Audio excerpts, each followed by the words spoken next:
30% ये ग्रुप चल चुका है एक हफ्ते के दौरान, और इस तरह के एक वाइल्ड मूव आए हैं इस ग्रुप की अलग अलग कंपनीज में। ये कुछ मतलब लोअर अपर सर्किट माफी लगते हुए दिखाई पड़े 20% के आसपास के।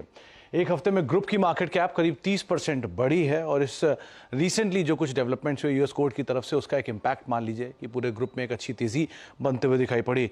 ग्रुप की मार्केट कैप करीब 14.5 लाख करोड़ ये वापस पहुंचते हुए दिखाई पड़ी। और इंटरेस्टिंग पार्ट ये है कि जो फरवरी का निचला हिस्सा है, जहां पे वो हिंडनबर्ग की रिपोर्ट आई थी, वहां से लेकर अब तक करीब करीब 140% की शानदार रिकवरी इस ग्रुप की मार्केट कैप के अंदर आते हुए दिखाई पड़ी है। 6 लाख करोड़ रुपए के आसपास की उस समय मार्केट कैप की लोज हिट हुए थे, और वहां से अब एक स्ट्रॉन्ग रिकवरी के बाद 14.5 लाख करोड़ ये मार्केट कैप पहुंचते हुए दिखाई पड़ी है। रिकवरी किस तरफ सबसे ज्यादा आई, तो कुछ स्टॉक्स भी आपकी स्क्रीन पर आएंगे जहां पर फरवरी के निचले स्तरों से बड़ी शानदार तेजी रही है। तो उसमें अदानी पावर करीब करीब 327% का उछाल, अदानी ग्रीन 250% का उछाल, अदानी इंटरप्राइजेज 184%, अदानी पोर्ट नए हाइस पर पहुंच गए 160% की शानदार रिकवरी, अदानी एनर्जी 85% की रिकवरी यहां पर भी आते हुए दिखाई पड़ी, एनडीटीवी करीब करीब 67%, अंबुजा सीमेंट 60%, अदानी टोटल करीब करीब 57%, और एसीसी और विल्मर ये लार्जली अंडर परफॉर्मर है, लेकिन फिर भी करीब 20 से लेकर 25% या 30% तक की रिकवरी यहां से भी आते हुए दिखाई पड़ी। एक इंटरेस्टिंग डेवलपमेंट और हुआ है जहां पे सिटी की तरफ से एक रिपोर्ट आई है अदानी पोर्ट को लेकर, और जो रिपोर्ट में मेंशन किया गया उसमें एक बड़ा टारगेट अपग्रेड है। करीब करीब 972 से बढ़ा के टारगेट्स को 1213 रुपए किए गए हैं सिटी की तरफ से, और उनका यह मानना है कि जो कंसिस्टेंसी है कंपनी की तरफ से अच्छे नंबर्स को लेकर, वो शायद आगे भी कंटिन्यू रहते हुए दिखाई पड़ सकती है। वैल्यू थोड़ी सी सप्रेस थी, और वो वैल्यूएशन जो सप्रेस था उसको मार्केट ने अब एक थम्स अप दिया है। उनका यह मानना है कि अभी भी स्टॉक में और ग्रुप में एक बड़ी री रेटिंग की पॉसिबिलिटीज गोइंग फॉरवर्ड दिखाई पड़ रही है, और अच्छे कमीशनिंग होंगे कंपनी के लॉजिस्टिक प्रोजेक्ट्स भी, वो भी कंपनी के लिए गोइंग फॉरवर्ड कामकाज करेंगे। इसीलिए एक बड़े अपग्रेड्स यहां पे अदानी पोर्ट को लेकर भी आए। तो पूरा ग्रुप बजिंग है, प्लस हाउसेस व्यूज जो है वो भी अब स्टॉक को लेकर या ग्रुप को लेकर काफी पॉजिटिव साइड पे आते हुए दिखाई पड़ रहे हैं। Okay, Smith.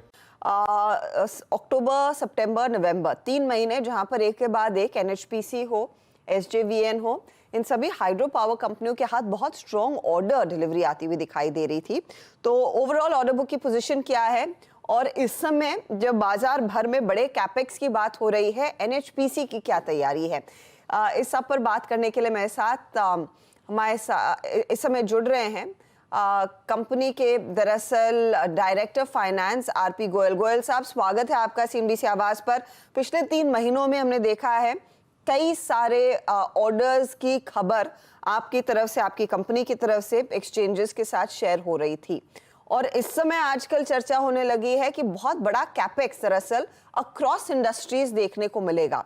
तो मैं आपसे सबसे पहले कैपेक्स की बात करना चाहूंगी। आपकी करंट कैपेसिटी कितनी है, कितनी अपॉर्चुनिटी आपको दिख रही है यहां से कैपेसिटी को बढ़ाने की?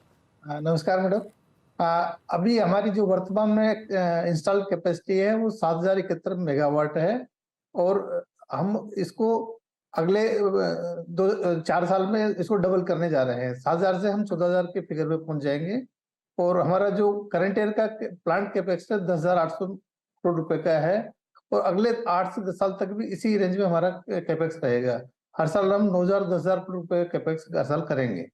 तो अगले 2032 तक हमारी जो कैपेसिटी है वो हम इसको करीब 25,000 मेगावाट तक लेके जाएंगे की कैपेसिटी आपकी हो जाएगी।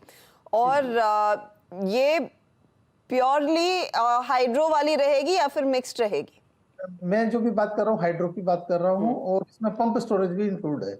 हम पंप स्टोरेज में भी काम कर रहे हैं। तो 4-5 प्रोजेक्ट हमारे जिनके हम काफी काम कर चुके हैं, मतलब डीपीआर प्रिपरेशन की तरफ बढ़ रहे हैं, तो उनको हम अगले 2 साल में जमीन पे शुरू कर देंगे, और 2030-31 तक हम उनको कमीशन भी कर देंगे। तो उनकी कैपेसिटी भी 5000 मेगावाट इसमें शामिल है।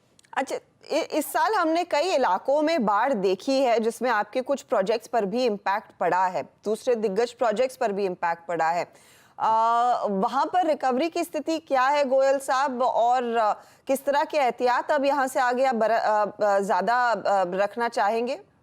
सिक्किम में जो ये फ्लड आया था अक्टूबर के महीने में, उसमें हमारा 2 प्रोजेक्ट खासकर इम्पैक्ट हुए हैं। तीस्ता 5 जो 500 मेगावाट का हमारा प्रोजेक्ट है, और एक अंडर कंस्ट्रक्शन 500 मेगावाट का तीस्ता 6 प्रोजेक्ट है, उसमें भी इम्पैक्ट है।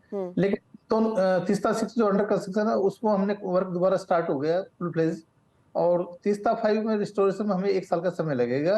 काम ऑलरेडी शुरू हो चुका है। हमने वहाँ सफाई और वो सब शुरू कर दिए, कॉन्ट्रैक्ट भी अवार्ड करने की हम उसमें स्थिति में आ गए हैं और हम होपफुल है कि अगले 1 साल में हम उनको रिस्टोर कर लेंगे। और हमारा जो टोटल लॉस है वहाँ वो करीब 800 करोड़ रुपए का है तीस्ता 5 में, जिसमें 500 करोड़ का बिजनेस इंटरप्शन लॉस भी है और करोड़ रुपए का मटेरियल डैमेज प्रॉपर्टी का लॉस भी है।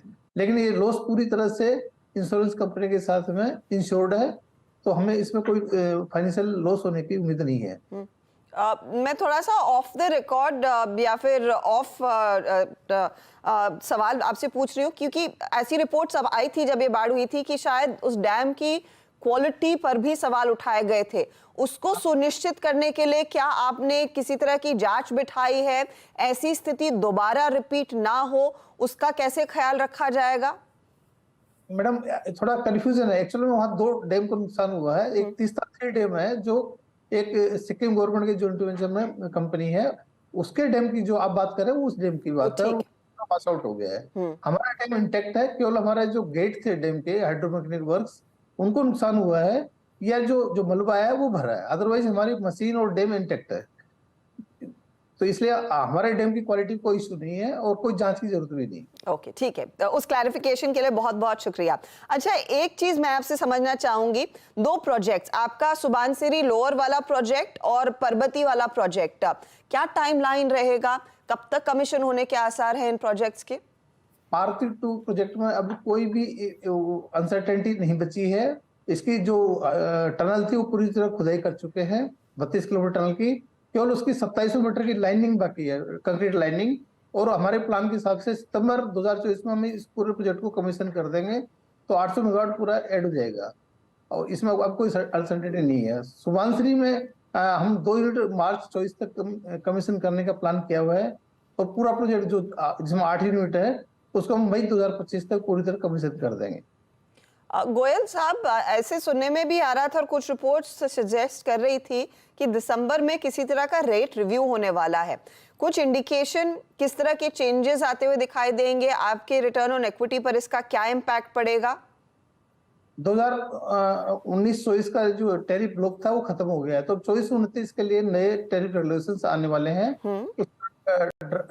डिस्कशन पेपर आया था, उस पर हमने अपने कमेंट्स दिए हैं और हमें उसमें कोई कमी होने की उम्मीद नहीं है, कोई नेगेटिव चीज आने की उम्मीद नहीं है। रादर हमने जो रिटर्न ऑन इक्विटी को हायर डिमांड किया है, हमने 19-20% तक की भी डिमांड की है कि हाइड्रो प्रोजेक्ट का जो जेस्टेशन पीरियड में जो हमें लॉस होता है उसमें कोई रिटर्न नहीं मिलती, उसको कंपनसेट करने के लिए हमें 19 से 20% की रिटर्न दी जाए, जैसे कि हाइड्रो प्रोजेक्ट्स का डेवलपमेंट बेहतर तरीके से हो सके। तो अगर बढ़ेगा नहीं तो, लेकिन कम होने की बिल्कुल उम्मीद नहीं है, कोई भी नेगेटिव चीज आने की उम्मीद नहीं है, चाहे वो इंसेंटिव की बात हो, चाहे वो और कोई बात हो। तो ये गवर्नमेंट और जो सीआरसी है उस पूरी हाइड्रो के फेवर में है। जितना सोलर ऐड हो रहा है उतना ही हाइड्रो की डिमांड बढ़ रही है, हाइड्रो का के लिए जो लोगों की सिंपैथी बढ़ रही है, तो कोई नुकसान होने की उम्मीद नहीं। ओके, आपने अब तक जो अपनी कैपेसिटी की बात की, जो प्रोजेक्ट्स आपके तैयार हैं उनकी बात की, तो उसमें विजिबिलिटी तो काफी अच्छी है और शायद इसी बात का जिक्र आपने उस सीएलएसए की कॉन्फ्रेंस में भी किया था कि आप एक डेकेडल हाई ग्रोथ स्टोरी रचते हुए दिखाई दे रहे हैं। ये बताइए, plant load factor second half के लिए कैसे पैन आउट होगा? किस तरह के रफ रेवेन्यू पर हम इस साल को आपकी तरफ से क्लोज होता देखेंगे और जो वो एनहांस्ड कैपेसिटी की बात आ रही है वो कितना ऐड करने वाली है आपके रेवेन्यू को? हमारे केस में प्लांट लोड फैक्टर नहीं होता है, प्लांट एनएपीएफ होता है, प्लांट अवेलेबिलिटी फैक्टर होता है जी।